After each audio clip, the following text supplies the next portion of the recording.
السلام علیکم ورحمۃ اللہ وبرکاتہ۔ دوستو، آج چاند رات ہوگی اور آج 30 روزے مکمل ہو جائیں گے۔ کل انشاءاللہ عید ہوگی۔ ایڈوانس میں میری طرف سے اور ہمارے تمام اہل خانہ کی طرف سے آپ سب لوگوں کو عید کی بہت بہت مبارکباد۔ چاند رات کو ہم لوگ کیسے گزارتے ہیں؟ چاند رات میں بازاروں میں گھومتے ہیں، گلیوں میں گھومتے ہیں، کھانے پینے کا اچھا انتظام کرتے ہیں اور اپنی عید کی شاپنگ کرتے ہیں، اور اس سے بھی زیادہ افسوس کے ساتھ کہا جائے تو ناچ گانا کرتے ہیں، ڈی جے لگاتے ہیں اور گانوں کی دھن میں اپنے گھر کو سجایا جاتا ہے، ڈبے رکھے جاتے ہیں۔ اس طرح چاند رات کو گزارتے ہیں۔ دوستو سمجھ لیجئے اصل چاند رات کس بات کی ہے، اللہ تعالیٰ نے یہ چاند رات کیوں عطا فرمائی، خوشی کا موقع کیا ہے۔ اللہ تعالیٰ کے تمام بندوں نے رمضان مبارک کے روزے رکھے، تراویح پڑھی، ذکر و اذکار کیا، دعاؤں میں مشغول رہے اور گناہوں سے بچے رہے۔ اللہ تعالیٰ نے جب حکم فرمایا کہ اب تم کھانے پینے سے رک جاؤ تو کھانے پینے سے رک گئے، جب کہا افطار کر لو تو افطار کر لیا۔ اللہ کے حکم سے کھانے پینے کو چھوڑے رکھا، گناہوں کو چھوڑے رکھا، گناہوں سے اپنے آپ کو بچاتے رہے، اور اللہ کے حکم سے ہم جس طرح اللہ کا حکم ہوا اس طرح ہم کرتے رہے۔ اب رمضان المبارک مکمل ہو رہا ہے تو ہم لوگ چاند رات میں، یہ لیلۃ الجائزہ ہے، یہ بدلے کی رات ہے، یہ اللہ کی بارگاہ میں حاضری لگانے کی رات ہے کہ بندہ اللہ کی بارگاہ میں حاضری لگائے اور اللہ اس کو پورے سال کا رزق عطا فرمائے، اس کی پریشانیوں کو دور فرمائے، اس کی تکلیفوں کو دور فرمائے، جن سے وہ الجھ رہا ہے، پریشان ہے، تکلیف میں مبتلا ہے، جتنے شکوے گلے ہیں اس کے، اللہ ان سب کو دور فرما دے، اسے عافیت نصیب فرما دے، بخشش فرما دے۔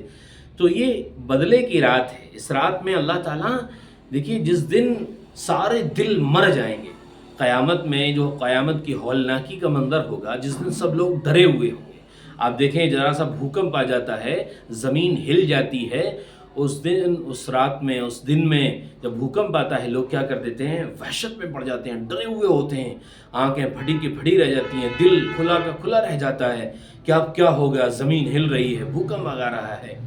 تو ایسے وقت میں جس دن قیامت کی ہولناکی کا منظر ہوگا، اللہ تعالیٰ بندوں کے گناہوں کو دیکھے گا، ان کے اعمال کو دیکھے گا، ان کے نامہ اعمال کو دیکھے گا۔ اس دن لوگ پریشان ہوں گے، وحشت ناکی کا عالم ہوگا۔ اس دن اس بندے کا جس نے چاند رات کی رات میں عبادت کی، چاند رات کی رات میں اپنے آپ کو عبادت میں لگائے رکھا، اللہ اس کے ساتھ کیا فضل فرمائیں گے۔ حدیث سنیے آپ، جناب محمد رسول اللہ صلی اللہ علیہ وسلم نے ارشاد فرمایا کہ جس شخص نے عید الفطر کی رات یعنی چاند رات کو ثواب کی امید رکھتے ہوئے زندہ رکھا، یعنی اس میں عبادتیں کی، عبادتوں میں مشغول رہا، گناہوں سے اپنے آپ کو بچاتا رہا، تو اس کا دل اس دن نہیں مرے گا، اس کا دل اس دن نہیں مرے گا جس دن لوگوں کے دل وحشت اور گھبراہٹ کی وجہ سے مردہ ہو جائیں گے۔ یعنی جس دن قیامت کی ہولناکی کا منظر ہوگا، اس دن اس کا دل مردہ نہیں ہوگا، اس کا دل مردہ نہیں ہوگا جس نے چاند رات کی رات میں عبادت کی۔ اور ہم لوگ ٹوٹی پھوٹی عبادتیں کرتے ہیں، نہ ہم نے روزے کا اہتمام کیا، نہ روزے کا حق ادا کیا، نہ تراویح کا حق ادا کیا، نہ ہم نے رمضان کی راتوں کا حق ادا کیا۔ ٹوٹی پھوٹی عبادتیں ہیں ہماری، لیکن چاند نظر آتے ہی ہم لوگ کیا کرتے ہیں؟ بازار کا رخ کر لیتے ہیں اور اللہ تعالیٰ کی کھلی نافرمانی کرتے ہیں۔ بے پردگی کے ساتھ خواتین نکلتی ہیں، بے پردگی، فحاشی اور ناچ گانا، موسیقی، گانے بجانے، ڈبے لگانا، اللہ تعالیٰ کی کھلی نافرمانی کی جاتی ہے۔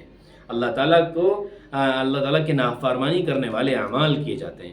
تو دوستو اپنے آپ کو اس گناہ سے بچائیں، اس رات کے گناہ سے اپنے آپ کو بچائیں، اس رات میں عبادت میں مشغول رہیں، آپ اللہ کی خوب عبادت کریں، آپ اللہ کی خوب عبادت کریں، ذکر و اذکار میں مشغول رہیں اور قرآن پاک کی تلاوت میں مشغول رہیں۔ آج کی رات، چاند رات کی رات بڑی اہم ہے، بہت خاص ہے، بڑی عبادت کی رات ہے۔ اس رات میں آپ اللہ سے جو مانگیں گے آپ کو ملے گا۔ یہ قبولیت کی رات ہے، یہ قبولیت کی رات ہے۔